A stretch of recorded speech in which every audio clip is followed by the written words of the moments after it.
आइए दोस्तों, हम अपने अध्ययन को चालू रखते हैं और प्रार्थना के साथ हर बार की तरह शुरुआत करते हैं। पिता परमेश्वर, आज फिर जब हम आपके वचन को खोलते हैं तो प्रभु आप हमें सिखाइए और उन बातों को जिनको हम पढ़ते और समझते हैं प्रभु, वो हमें याद रहने वाली हो सकें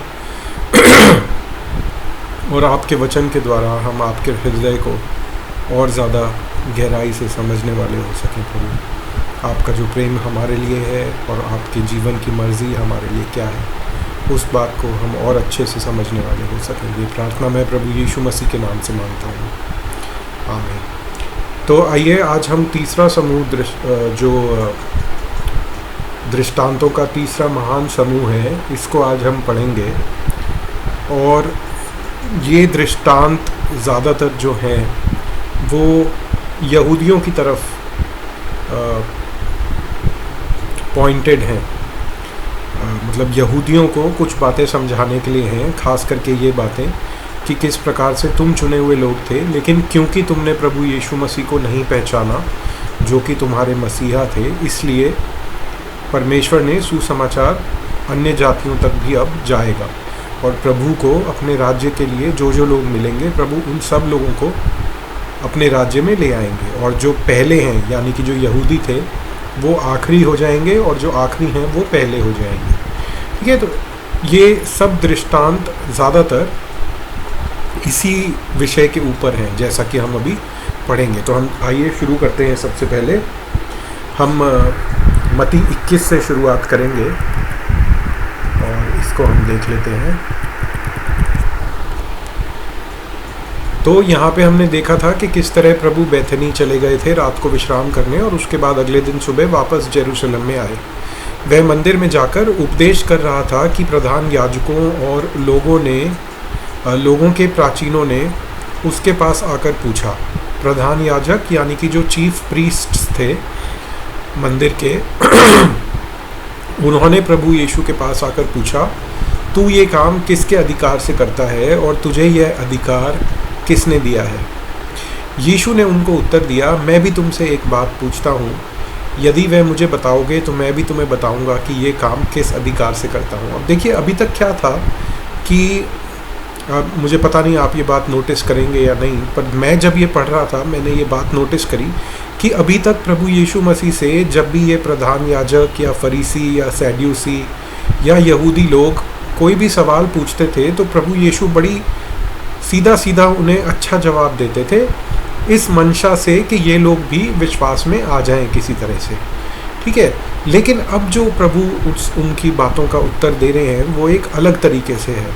अब क्योंकि उनके जीवन का आखिरी सप्ताह चल रहा है और प्रभु यीशु मसीह ये जानते थे कि अब क्या होने वाला है, तो उन्होंने जो जवाब दिया, शायद इन लोगों को बहुत मौके मिल चुके थे मन फिराने के, लेकिन प्रभु यीशु मसीह को अब ये पता लग गया था कि ये लोग मन फिराने वाले नहीं हैं। इसीलिए पिछली बार जब यरूशलेम में आके प्रभु यीशु मसीह ने इन सब लोगों से, प्रधान याजकों से, फरीसियों से बात की थी, तब प्रभु ने इन्हें बताया कि तुम मेरी भेड़ों में से नहीं हो, इसलिए तुम मेरी आवाज़ को नहीं पहचानते। तो अब जो प्रभु उनको जवाब देते हैं वो एक सवाल से जवाब देते हैं उनके सवाल का। और प्रभु यीशु मसीह कहते हैं कि यूहन्ना का बपतिस्मा कहाँ से था, स्वर्ग की ओर से या मनुष्य की ओर से था? तब वे आपस में विवाद करने लगे कि यदि हम कहें स्वर्ग की ओर से तो वह हमसे कहेगा कि फिर तुमने उसका विश्वास क्यों ना किया, यूहन्ना बपतिस्मा देने वाले का। और यदि हम कहें कि मनुष्य की ओर से तो हमें भीड़ का डर है, क्योंकि वे सब यूहन्ना को भविष्यवक्ता मानते थे, जो भीड़ थी। अतः उन्होंने यीशु को उत्तर दिया कि हम नहीं जानते। तो उसने भी उनसे कहा, तो मैं भी तुम्हें नहीं बताता कि ये काम किस अधिकार से करता हूँ। अभी तक जब प्रभु यीशु मसीह से ये पूछा जाता था कि ये काम आप किस अधिकार से करते हो, तो वो लोगों को बोलते थे कि तुम देखो, मैं वो मसीहा हूँ जो पुराने नियम में बताया गया था जिसके बारे में, और मेरे काम जो हैं वो पिता की ओर से हैं, मैं अपने मन से नहीं करता, पिता ने मुझे ये अधिकार दिया है, और तुम कम से कम उन आश्चर्य कर्मों को तो देखकर विश्वास करो। अभी तक प्रभु यीशु मसीह इस तरह के जवाब देते रहे हैं, है ना। लेकिन अब देखिए किस तरह से जवाब एकदम बदल गया। तो ये जो था, ये एक तरह से परिचय था इन सब दृष्टांतों की शुरुआत का।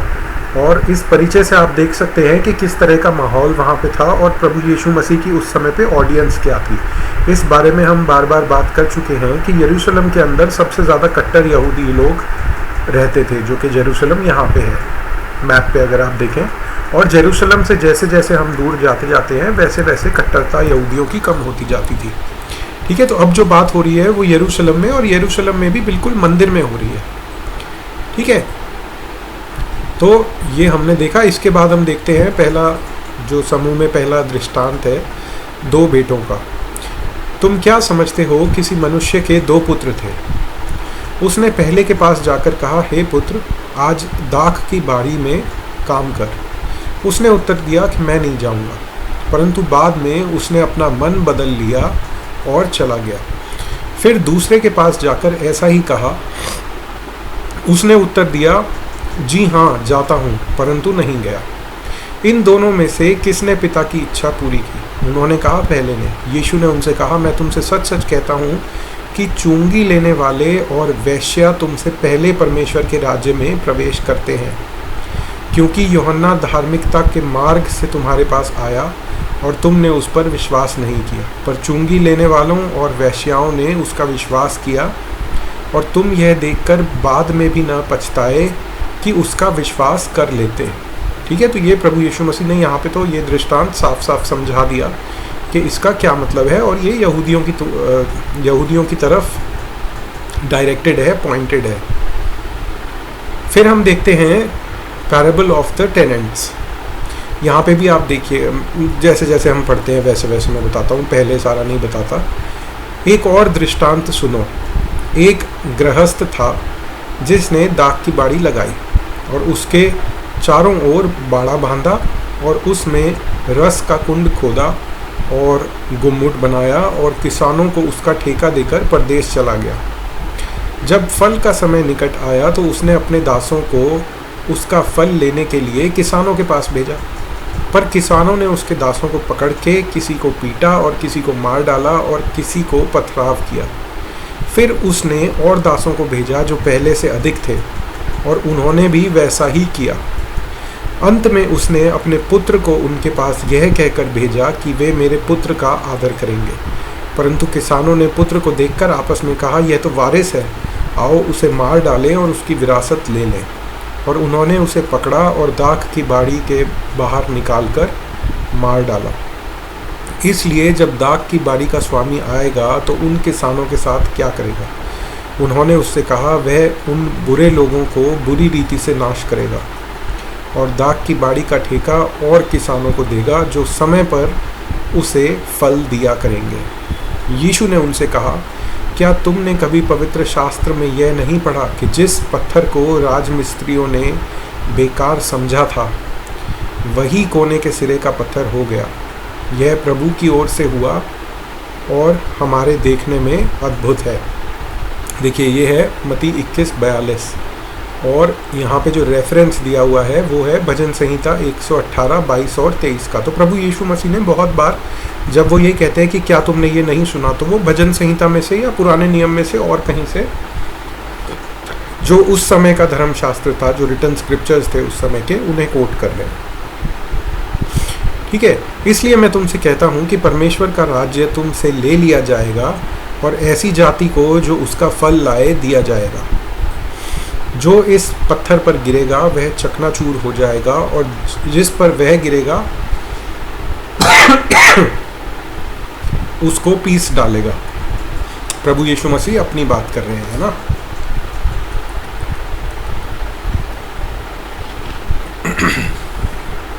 इसका क्या मतलब है कि जो इस पत्थर पर गिरेगा वह चकनाचूर हो जाएगा?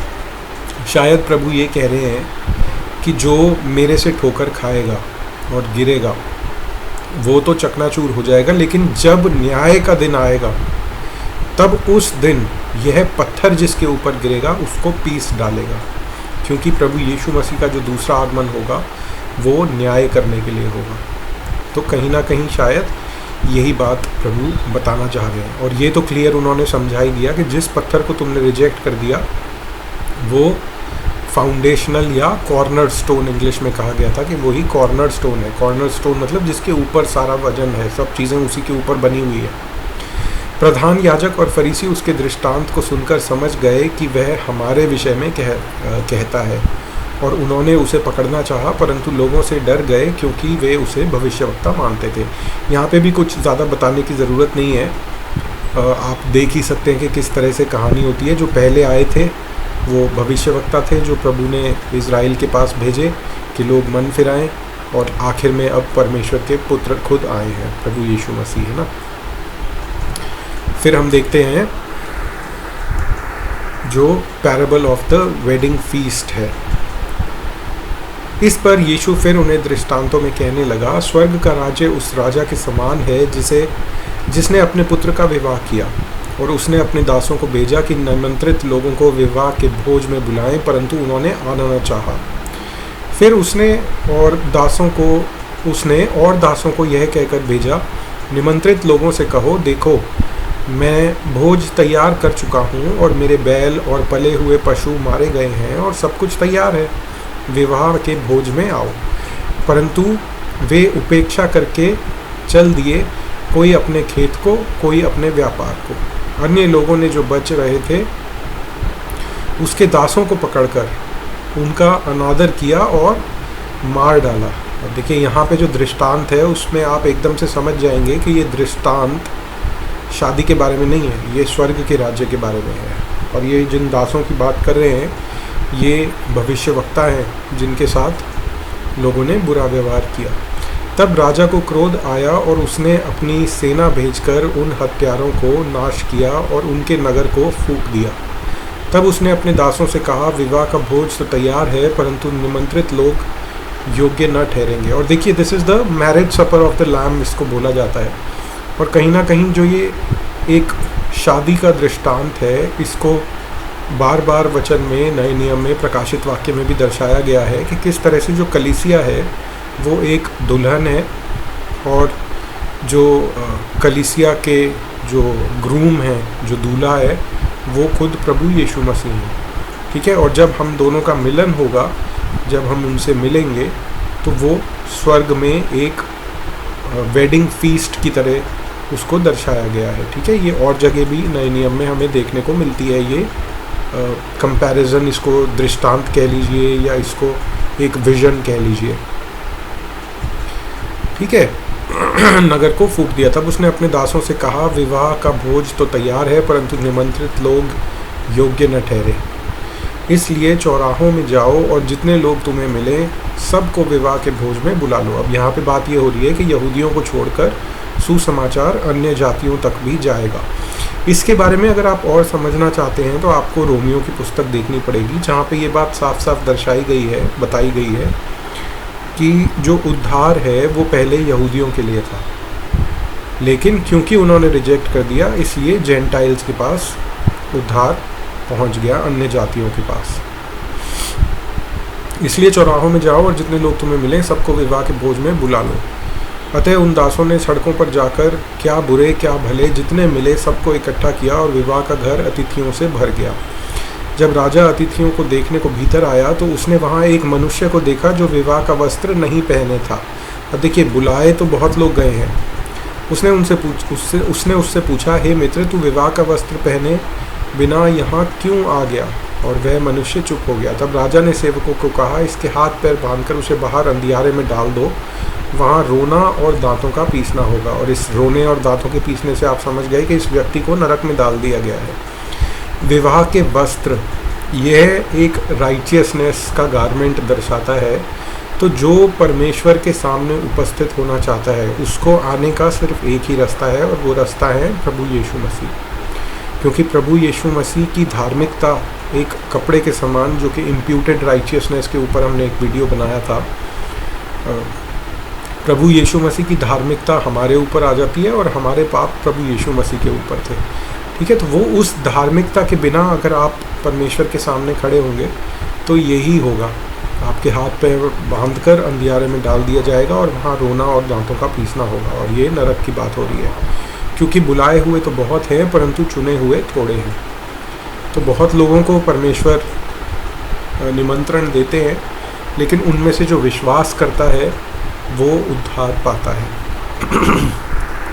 फिर हम देखते हैं पेइंग टैक्सेस टू सीज़र, कि कर देना चाहिए या नहीं। तब फरीसियों ने जाकर आपस में विचार किया कि उसको किस प्रकार बातों में फंसाएं। अतः उन्होंने अपने चेलों को हेरोदियो के साथ उसके पास यह कहने को भेजा कि हे गुरु, हम जानते हैं कि तू सच्चा है और परमेश्वर का मार्ग सच्चाई से सिखाता है और किसी की परवाह नहीं करता, क्योंकि तू मनुष्यों का मुंह देखकर बातें नहीं करता। इसलिए हमें बता, तू क्या समझता है, कैसर को कर देना उचित है कि नहीं। यीशु ने उनकी दुष्टता जानकर कहा, हे कपटियों, मुझे क्यों परखते हो? कर का सिक्का मुझे दिखाओ। तब वे उसके पास एक दिनार ले आए और उसने पूछा, ये आकृति और नाम किसका है? उन्होंने उससे कहा, कैसर का। तब उसने उनसे कहा, जो कैसर का है वह कैसर को दो और जो परमेश्वर का है वह परमेश्वर को। यह सुनकर उन्होंने अचंबा किया और उसे छोड़कर चले गए। अब देखिए ये कितनी अचंबे की बात है कि प्रभु यीशु मसीह ने इस जवाब देने में ये कहा कि मनुष्य किस तरह परमेश्वर के स्वरूप में बनाया गया है। तो जो पैसा हमने कमाया वो पैसा तो दुनिया में रह जाएगा, लेकिन मनुष्य जो है, एक तरह से प्रभु यीशु मसीह कह रहे हैं कि अपने आप को परमेश्वर को दो, क्योंकि जिस तरह सिक्के के ऊपर कैसर की आकृति है और उसका नाम है, उसी तरह हर मनुष्य के ऊपर, हर मनुष्य परमेश्वर के स्वरूप में बनाया गया है। और हमारी इंसान होने के नाते, मनुष्य होने के नाते हमारी ड्यूटी बनती है कि हम अपने आप को परमेश्वर को दे दें, अपने आप को परमेश्वर को सौंप दें और उसके चलाए चलें, उसके जैसा वो चाहता है वैसे बने, जैसा जीवन वो हमारा चाहता है वैसा जीवन हमारा बने, और लोगों की भलाई के लिए और परमेश्वर की महिमा के लिए हम इस्तेमाल किए जाएं। ये मुझे लगता है बहुत ही प्रोफाउंड बात है, बहुत गहरी बात है, जो जब लोगों को समझ आया तो उन्होंने अचंबा किया। ठीक है, फिर हम देखते हैं सदूसी जो पुनरुत्थान है उसके बारे में पूछते हैं। तो हम यहाँ पे आ गए हैं कर के बारे में। और फिर सदूकी जो है, सैड्यूसीज, जो कि रेजरेक्शन को नहीं मानते थे कि मरने के बाद कोई जीवन है, ऐसा नहीं मानते थे, वो ये सवाल पूछते हैं। और ये जो अब दृष्टांत, जो बातें हम देख रहे हैं, ये 3 सुसमाचारों में पाई जाती हैं, मती, मरकुस और लूका में। लेकिन हम अभी फ़िलहाल मती में ही देखते चलते हैं, क्योंकि ये बातें सिंपल हैं, जो इनका जो मतलब है वो हम आसानी से समझ पा रहे हैं, इसलिए हम मरकुस और लूका में इनको नहीं देख रहे। ठीक है, रेजरेक्शन के बारे में फिर भी चाहे तो हम देख सकते हैं। जो कर वाली बात थी वो तो बिल्कुल ही क्लियर है, उसमें कुछ देखने वाली बात है नहीं। सदूकियों से जो बातचीत है इसको हम बाकी दोनों में भी देखते हैं, पहले इसे मती में से पढ़ लेते हैं। उसी दिन सदूकी जो कहते हैं कि मरे हुओं का पुनरुत्थान है ही नहीं, उसके पास आए और उससे पूछा, हे गुरु, मूसा ने कहा था कि यदि कोई बिना संतान मर जाए तो उसका भाई उसकी पत्नी को विवाह करके अपने भाई के लिए वंश उत्पन्न करे। ठीक है, अब ये एक हाइपोथेटिकल क्वेश्चन लेके आए हैं। हाइपोथेटिकल क्वेश्चन बहुत सारे लोग करते हैं, जो सवाल सिर्फ अपने मन से मन गढ़ंत कहानी बना के कोई सवाल पूछें, सिर्फ ये जानने के लिए कि इसका क्या उत्तर मिलेगा। ठीक है, जैसे एक सवाल लोग पूछते हैं कि क्या परमेश्वर इतना बड़ा पत्थर बना सकते हैं कि वो उस पत्थर को खुद भी ना उठा सकें। तो इस तरह के बेतुके सवाल, क्योंकि अगर कोई कहेगा कि हाँ बना सकते हैं लेकिन खुद नहीं उठा सकते, तो हम कहेंगे कि फिर परमेश्वर सब कुछ नहीं कर सकते। और अगर आप पहले ही कह देंगे कि नहीं, इतना बड़ा पत्थर नहीं बना सकते कि जिसको खुद ना उठा सकें, तो वो कहेंगे तो इस बात में भी परमेश्वर सब कुछ नहीं कर सकते। तो इस तरह के जो बेतुके सवाल होते हैं, उसी तरह का ये सवाल है। मैं इसको पढ़ने के बजाय आपको वैसे ही बता देता हूँ कि यहाँ पे क्या है। वो ये बोलते हैं कि एक 7 भाई थे और सबसे बड़े की शादी हुई, और जब उसकी मृत्यु हो गई तो उसकी जो वाइफ है उसका ब्याह उसके छोटे भाई से हुआ, फिर दूसरे से, तीसरे से, चौथे से, 5वें से, छठे से और 7वें से हुआ, और 7 मर गए। ठीक है, तो ये पूछते हैं कि जब अगर आप कहते हो कि पुनरुत्थान होता है, मरने के बाद कुछ होता है, और ये सब होने के बाद वो स्त्री भी मर गई, तो वो पूछते हैं कि जी उठने पर उन 7 में से वो किसकी पत्नी ठहरेगी। क्योंकि वे तो सभी की पत्नी रह चुकी है। तो यीशु ने उन्हें उत्तर दिया, तुम पवित्र शास्त्र और परमेश्वर की सामर्थ नहीं जानते, इस कारण भूल में पड़ गए हो। अब यहाँ पे जो प्रभु उत्तर दे रहे हैं वो एक सीरियस हमें सीख मिलती है यहाँ पे, क्योंकि जी उठने पर जो रेजरेक्शन होगा, विवाह शादी नहीं होगी, परंतु वे स्वर्ग में दूतों के समान होंगे। इंग्लिश में है, they will be like the angels of God.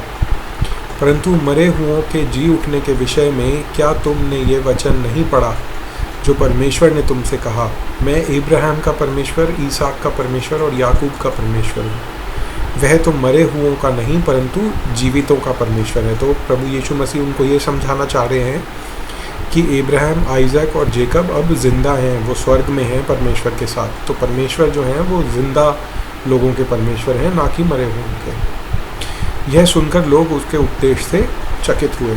अब इसको हम बाकी दोनों में भी देखते हैं, क्योंकि मुझे ऐसा याद आ रहा है कि कुछ डिटेल वहाँ पे एडिशनल है। तो मार्क 12:18 में इसको देख लेते हैं।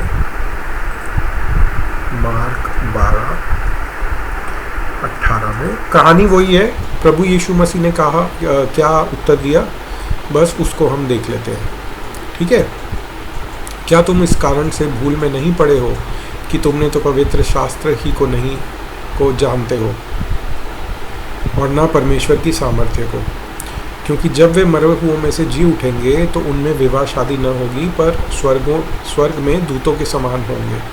मरे हुओं के जी उठने के विषय में क्या तुमने मूसा की पुस्तक में झाड़ी की कथा में नहीं पढ़ा कि परमेश्वर ने उससे कहा, मैं इब्राहिम, आइजैक और जेकब का परमेश्वर हूँ। परमेश्वर मरे हुओं का नहीं वरन जीवितों का परमेश्वर है। तुम बड़ी भूल में पड़े हो। इंग्लिश में भी प्रभु ने इनको साफ बोला कि यू आप गलती कर रहे हो अपनी डॉक्ट्रिन में। तो प्रभु यीशु मसीह ने ये यहाँ पे क्लियरली इनको पॉइंट आउट किया। इसको हम लूका में से भी देख लेते हैं। लूका 20:27,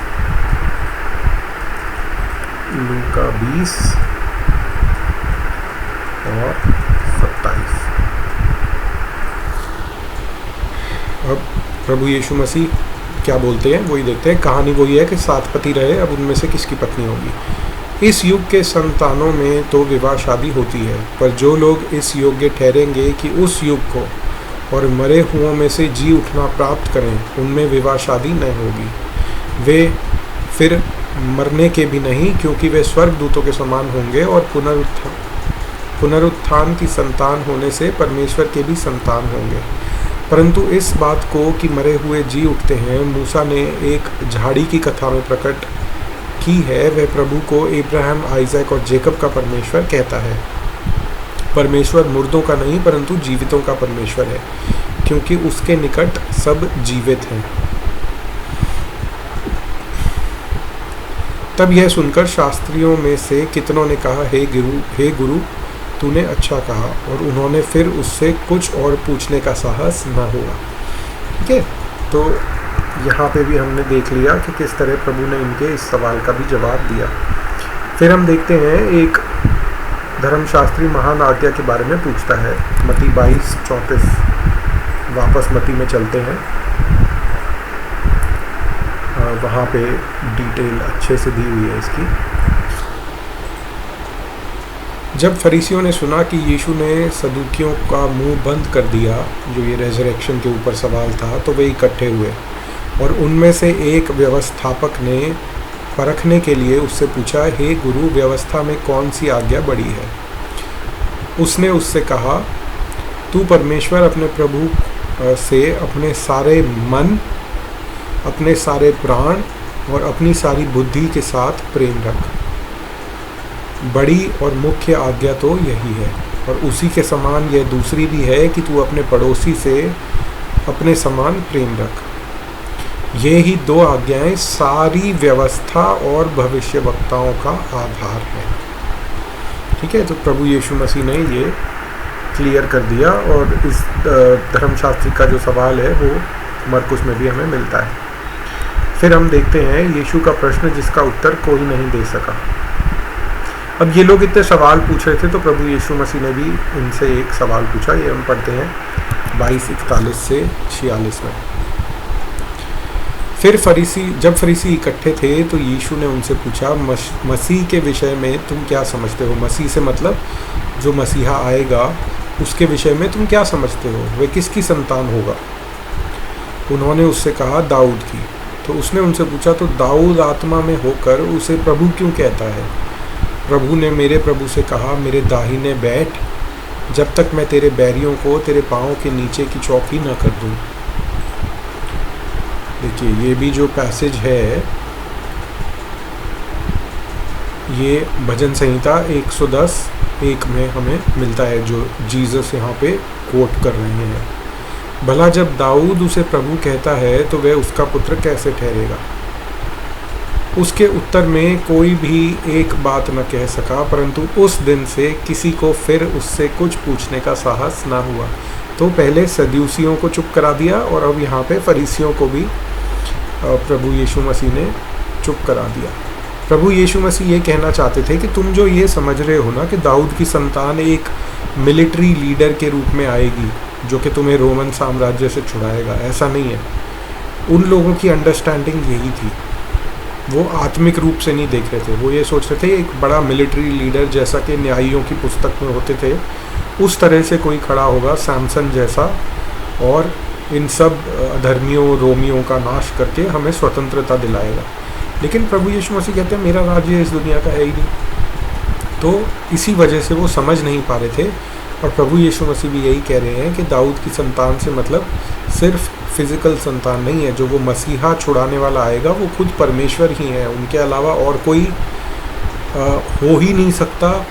कोई मनुष्य जो इस कैलिबर को अटेन कर ले, इतना महान हो जाए कि वो अपने लोगों को बचा सके, ये काम सिर्फ और सिर्फ परमेश्वर खुद ही कर सकते हैं। इसीलिए परमेश्वर प्रभु यीशु मसीह खुद इस काम को करने आए हैं और ये बात को लोगों को समझाना चाह रहे हैं। ठीक है, हम देखते हैं, हमारा आज का टाइम भी पूरा लगभग हो गया है और हमने आज काफ़ी कुछ कवर कर लिया। यूजुअली हम बहुत स्लो चलते हैं, पर आज हमने काफ़ी कुछ देख लिया। और हमने तीनों में से नहीं देखा क्योंकि ये बहुत ही स्ट्रेट फॉरवर्ड बातें हैं, साफ साफ जो बोला जा रहा है वही है। फिर भी अगर आप चाहें तो ये पेज आपके सामने है, इसको पॉज करके आप अलग अलग सुसमाचारों में से भी उनको पढ़ सकते हैं। ठीक है, तो आज भी हम प्रार्थना करते हैं और अपने स्टडी को ख़त्म करते हैं। पिता परमेश्वर, हम फिर से धन्यवाद करते हैं प्रभु कि आप सब कुछ बनाने वाले जीवित परमेश्वर हैं। आप इब्राहिम के, आइज़ैक के और जेकब के परमेश्वर हैं। और परमेश्वर आप अल्फ़ा और ओमेगा हैं। You are the beginning and the end. पिता परमेश्वर, आप अपने स्वर्ग का सिंहासन छोड़कर हमें बचाने के लिए इस धरती पर आए, इसके लिए हम धन्यवाद करते हैं प्रभु। किस तरह प्रभु आपसे जितने भी सवाल पूछे जाते थे प्रभु, आप उनका जवाब देते थे और उस जवाब से ही, उस जवाब की